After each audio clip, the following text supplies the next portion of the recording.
Hello, it's Miss Hake, and welcome back to Numeracy. We are talking all about what doesn't belong. So that video was really cool. It was which animal doesn't belong on a farm. So I collected some things from my kitchen downstairs. Well, not everything was from my kitchen.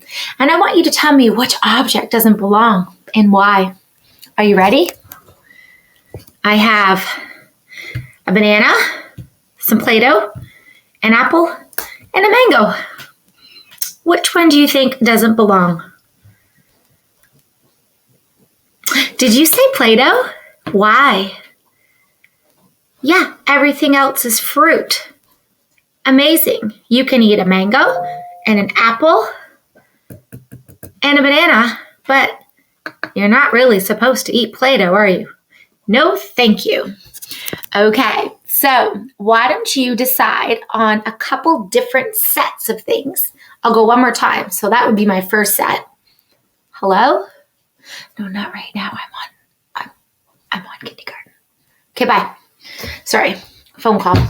I'm going to do one more so you can see. So I've got, let me see. I'm going to try and trick you. Hope your listening skills are on. All right, I've got it.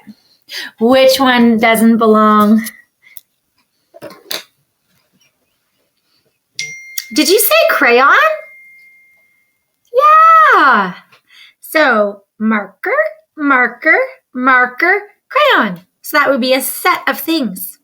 So can you think about making some sets or drawing some pictures and having someone guess which one doesn't belong? Have so much fun doing this activity, and I'll see you soon.